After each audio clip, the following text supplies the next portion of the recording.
കാണൂ പരസ്യരഹിതമായ ഏറ്റവും പുതിയ എപ്പിസോഡുകൾ. എന്താ നീ ഇവിടെ ഒളിപ്പിക്കാൻ നോക്കുന്നത്? മാർക്കേ. ഒന്നുമില്ല എന്തു. നീ മാറി നിക്കടാ. മാർക്കേ, മാറി. അല്ല ഒന്നുമില്ല എന്തു. നീ മാർക്കേ. ഇതാ പിടിച്ചേ. എന്തായി കാണുന്നേ? എന്താടാ ഇത്? കട്ടിലിനിടയിൽ എന്തിനാ ഈ പായ? പെട്ടു.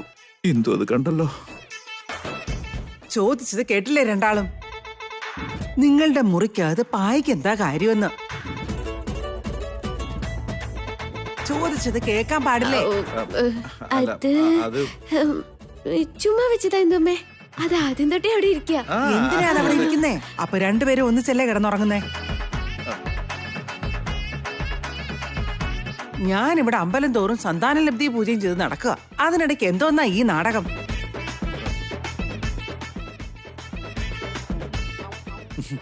അങ്ങനെയൊന്നുമില്ല എന്തു. ഞങ്ങൾ ഒരുമിച്ച് തന്നെ കിടക്കുന്നേ. പറ വൈദേഹി.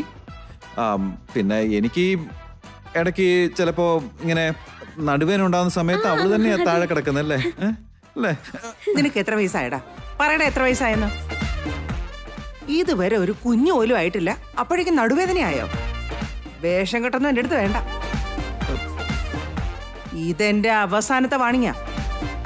9 മാസം തികയുന്നതിന്റെ പിറ്റേ മാസം കുഞ്ഞിനെ കിട്ടണം, അല്ലെങ്കിൽ നിങ്ങൾ വിവരം അറിയും. ആയിക്കോട്ടെ. ഇങ്ങനെ പറഞ്ഞാ പോരാ. ഇടയ്ക്കിടയ്ക്ക് ഞാനിവിടെ ഒന്ന് ചെക്ക് ചെയ്തിട്ട് പോകും. 2 പേരിൽ ആരെങ്കിലും അബദ്ധവശ താഴെ ഇറങ്ങി കിടന്നാ നിലത്ത് മുഴുവൻ ഞാൻ ചക്കരപ്പാവ് ഒഴിച്ച് ഉറുമ്പിനെ പിടിച്ചിടും. അപ്പൊ പിന്നെ രണ്ടും കിടക്കുന്ന താഴെ ഇറങ്ങില്ലല്ലോ. ഇനി ഇങ്ങനെ ഈ പായും തലേണയൊന്നും ഈ മുറിക്കകത്ത് കണ്ടു പോരുത്. പോയി കിടക്കാൻ നോക്ക്. ശരി, പോയി കിടക്കടാ. ഞാൻ ഇതൊന്ന് കൊണ്ടുപോവാ. അത് എന്തു ദേവേട്ടാ, ഇപ്പൊ ഞാൻ കിടന്നോട്ടെ മെത്തേല്.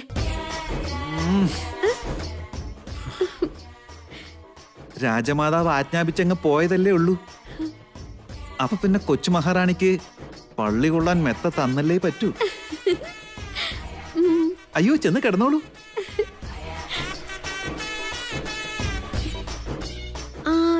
ദേവേട്ടന് വന്ന് കിടന്നു. അയ്യോ, താങ്ക്സ് ഉണ്ട് അങ്ങനെ ഒരു പെർമിഷൻ തന്നതിന്. ഞാൻ കിടന്നോളാവേ.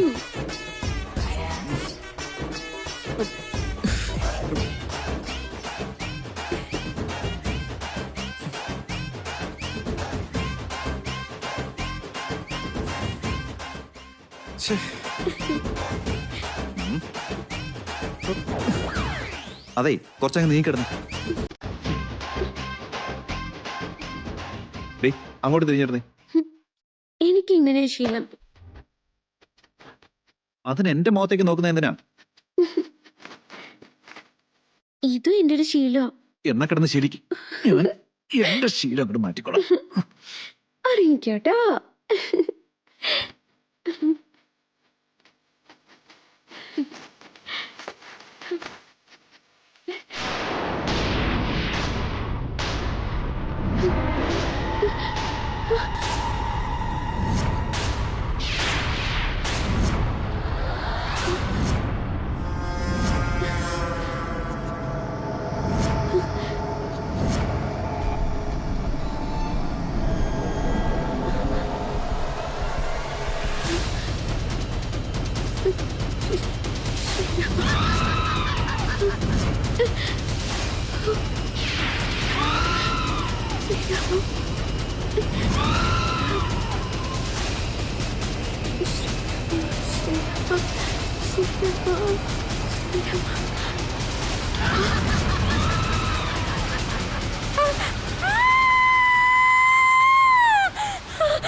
ദേവേട്ടാ,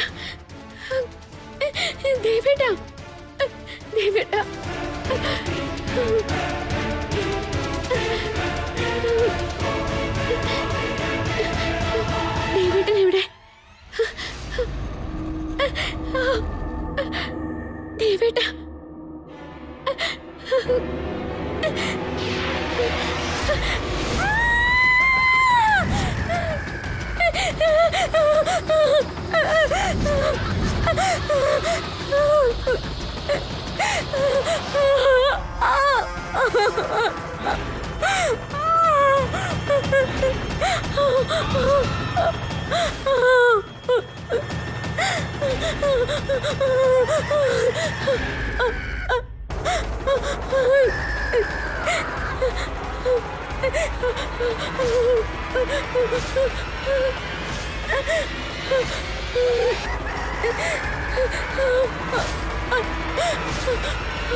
എന്നോട് നീ വിളച്ചിലെടുക്കുമല്ലേ?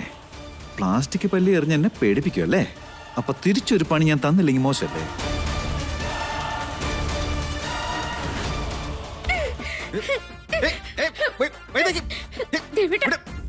നീ എന്ത് പേടിപ്പിക്കാറായില്ലേ?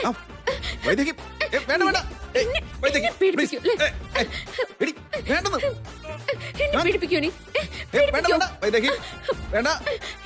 പേടിപ്പിക്കല്ലേ? പേടിപ്പിക്കോ? പേടിപ്പിക്കോ?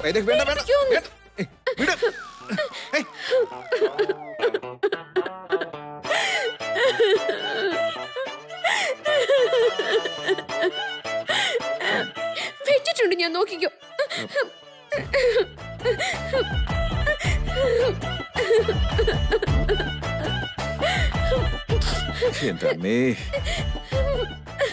ഡ്രാമ ക്വീൻ, നിർത്ത് നിന്റെ അഭിനയൊക്കെ. എനിക്കെല്ലാം മനസ്സിലാവുന്നുണ്ട്. നീയും ഇന്ദുവും കൂടി ചേർന്ന് കളിക്കുന്ന നാടകമല്ലേ ഇതൊക്കെ? അത് മനസ്സിലാവില്ലെന്ന് കരുതിയോ? സത്യമായിട്ട് എനിക്കൊന്നും അറിയില്ല. അയ്യോടാ, ഇന്ദുമ്മ പല്ലി എടുത്തെറിഞ്ഞ്. കിടക്കാൻ കിടക്ക കിട്ടിയെന്നോർത്ത് വലിയ വിളച്ചൊന്നും എടുക്കണം. എന്റെ അടുത്ത് മോളിങ്ങനെ കളിക്കാൻ നിന്നാ ഇതുപോലെയുള്ള പണികൾ ഞാൻ തന്നോണ്ടേയിരിക്കും. കേട്ടല്ലോ? പിന്നെ കാണിച്ചെന്നോളാം ഞാൻ. എനിക്കിപ്പോ ദാഹിക്കുന്ന വെള്ളം കുടിച്ചിട്ട് വരട്ടെ. വെച്ചിട്ടുണ്ട് ഞാൻ. ഓടി നന്നായിട്ട് പേടിച്ചിട്ടുണ്ട്. അത് എന്നോടാണ് രണ്ടുപേരും കളി ഇറക്കുന്നത്.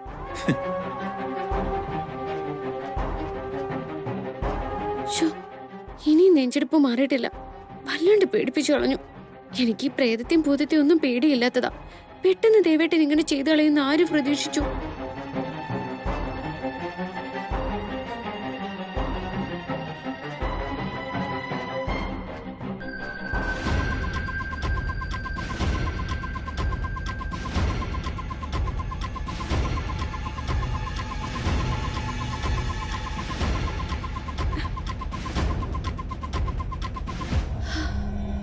അമ്മേ, ബാലികേ,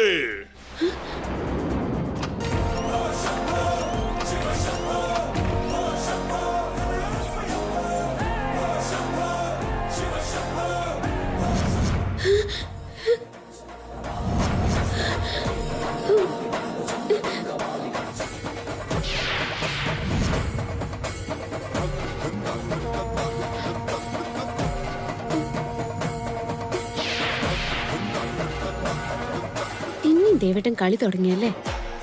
എന്താ ഇത്രയും നേരം പ്രേതത്തിന്റെ വേഷത്തിലായിരുന്നു, ഇപ്പൊ മന്ത്രവാദിയുടെ വേഷത്തിലായല്ലേ? ഒരു വട്ടമൊക്കെ എല്ലാരും ഒന്ന് പേടിച്ചെന്നിരിക്കും. എപ്പോഴും ഈ കളി എന്റെ അടുത്ത് നടക്കില്ല.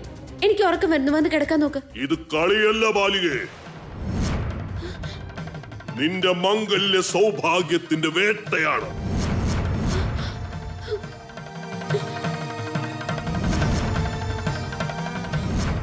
വാ,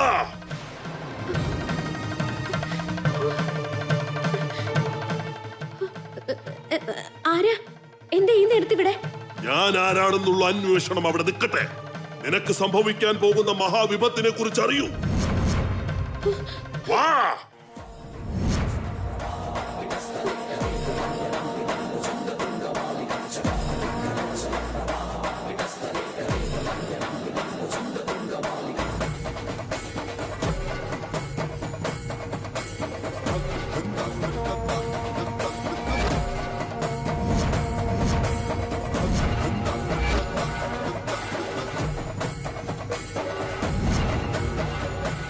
എന്താ നിങ്ങൾ പറയുന്നേ?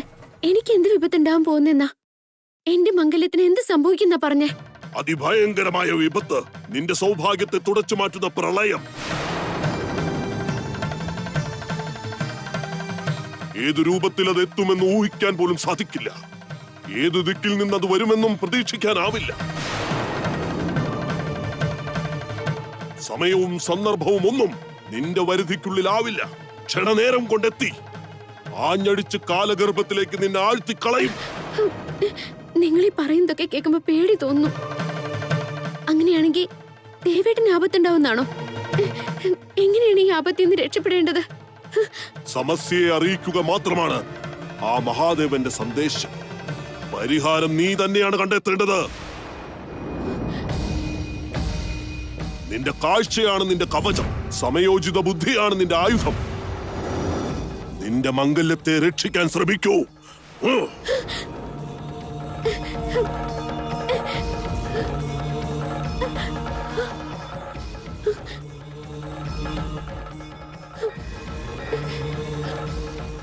സ്വാമി, സ്വാമി,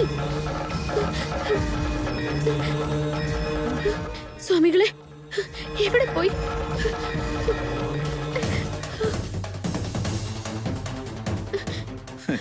ദേവേട്ടാ, ദേവേട്ടാ, എന്താ അവിടെ, എന്താ ഈ മുഖത്തൊക്കെ? നീ എന്താ വല്ലാതെ പേടിച്ചിരിക്കുന്ന പോലെ? എന്താ ഉണ്ടായെന്ന് പറ. അവിടെ. ഓ, ഞാൻ നിന്നെ പേടിപ്പിച്ചതിന് നീ പകരം വീട്ടാൻ ശ്രമിക്കല്ലേ? അതിനായിരിക്കും ഈ മേക്കപ്പ് ഒക്കെ. അയ്യോ, അതല്ല ദേവേട്ടാ. വെള്ളം കുടിക്കാൻ വേണ്ടി ഞാൻ താഴെ ചെന്നപ്പോ അവിടെ ഒരു സ്വാമിജി.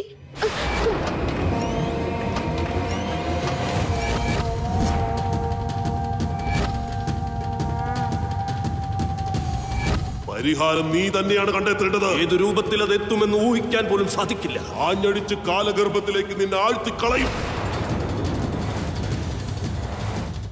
നിന്റെ മംഗല്യത്തെ രക്ഷിക്കാൻ ശ്രമിക്കൂ.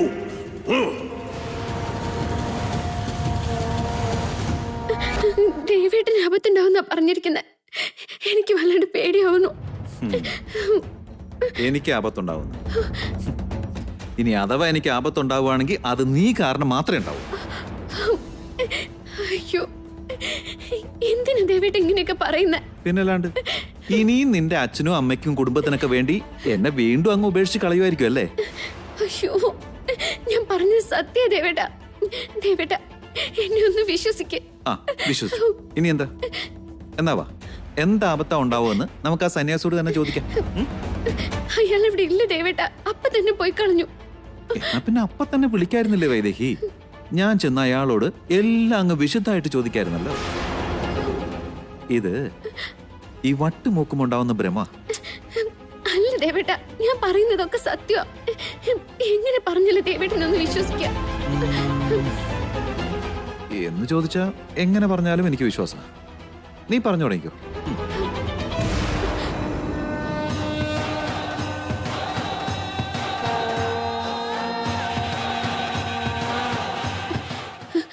ദേവേട്ട, അയാൾ അവിടെ തന്നെ ഉണ്ട്. എന്നിട്ട് എവിടെ? അവിടെ ഞാൻ ഇപ്പൊ കണ്ടതാ. എന്നാ വാ. എവിടെ? ഒന്ന് കാണിച്ചേ. കാണിക്ക് മഹാറാണി. അവിടെ എങ്ങും ആരുമില്ല. ഞാൻ ഇപ്പൊ കണ്ടതേ ഉള്ളൂ. എന്ന് വെച്ചാ നീ കാണുന്നത് എനിക്ക് കാണാൻ പറ്റുന്നില്ലെങ്കിൽ അത് വട്ടാണെന്ന് നമ്മൾ പറയും. ദേ ഇവിടെ ഒന്ന് കൂടുതൽ ഇങ്ങനെ ആലോചിക്കാതെ ചെന്ന് കിടക്കാൻ നോക്കും. കണ്ണിൽ കാണുന്നതെല്ലാം സത്യമല്ല. സത്യം എല്ലാവർക്കും കാണുവാനും സാധിക്കില്ല. ദർശനയോഗ്യമല്ലാത്ത സത്യത്തോടാണ് നിന്റെ പോരാട്ടം. ജീവൻ മരണ പോരാട്ടം. പരിഹാസപാത്രമാകാതെ പരിഹാരം കണ്ടെത്തോ. ശ്രീരാമ, നീ വേണം ശ്രീരാമ രക്ഷിക്കാൻ.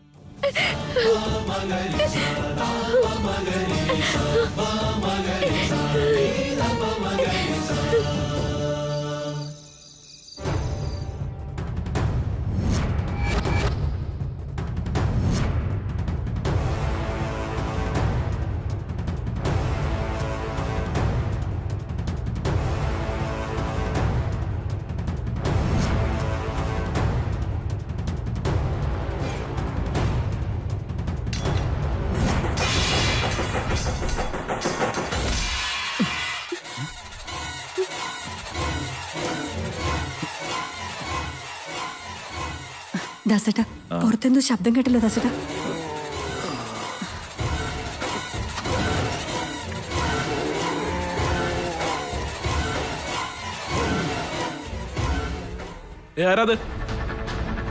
എന്താ വിനയ, എന്തു പറ്റിയടാ?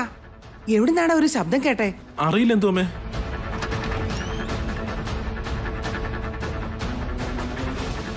ദേവാ, എന്തു എന്താടാ അവിടെ ഒരു ശബ്ദം? അതെന്താന്ന് നോക്കാനാ ഞാനും ഇങ്ങോട്ട് ഇറങ്ങിയ. എന്തുപറ്റി? എന്തായിരുന്നു ഒരു ശബ്ദം? ഇനി വല്ല കള്ളനും കയറിയതാവോ? നിങ്ങളെല്ലാരും കേട്ടായിരുന്നോ? അതുകൊണ്ടല്ലേ ഞാനിപ്പോ ഇങ്ങോട്ട് വന്നേ. ദേവാ, എന്തായിരിക്കും അത്? എനിക്കൊന്നും മനസ്സിലായില്ല അച്ഛാ. നിങ്ങളാരും പേടിക്കേണ്ട കാര്യമൊന്നുമില്ല അച്ഛാ. ആരും ഇപ്പൊ പുറത്തേക്ക് ഇറങ്ങണ്ട കേട്ടോ. ഞാൻ മുകളിൽ നോക്കിയിട്ട് വരട്ടെ. ദേവേട്ടാ,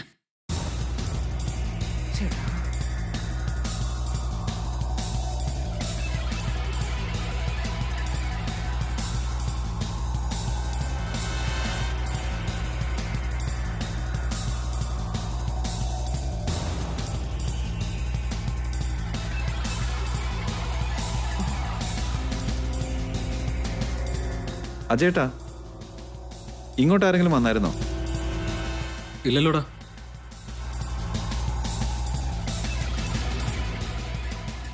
ഈ മുറിയുടെ വാതിൽ തുറന്നു കിടക്കുകയാണല്ലോ.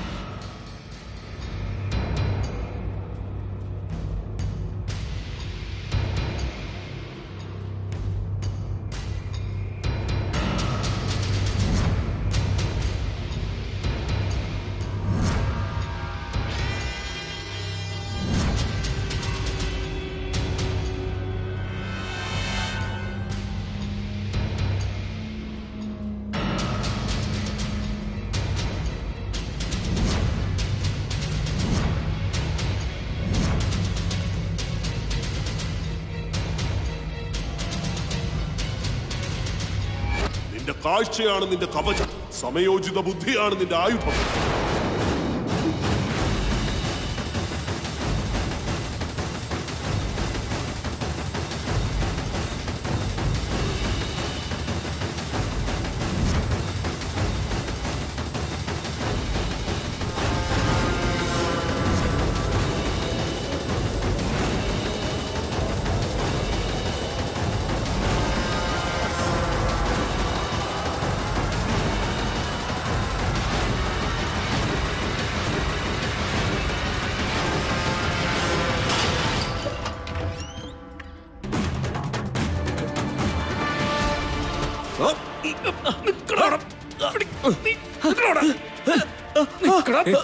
ആരാ ദേവ ഇത്?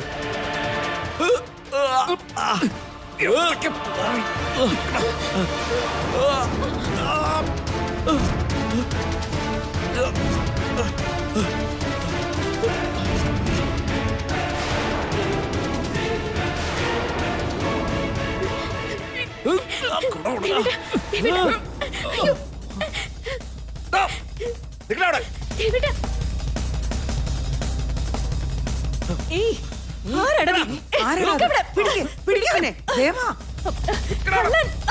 മോനെ,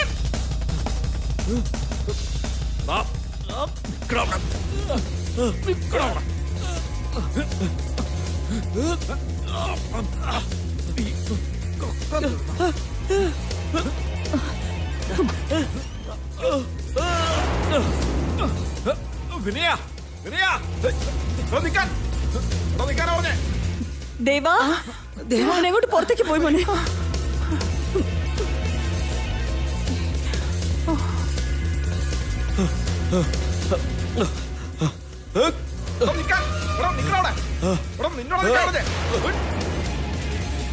മോനെ, ആരായിരുന്നു അത്?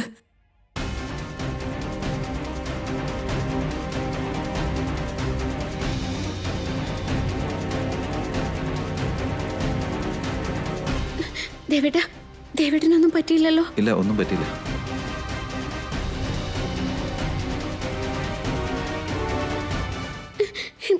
ഇപ്പൊ സ്വാമിജി പറഞ്ഞ പോലെ തന്നെ നടന്നില്ലേ?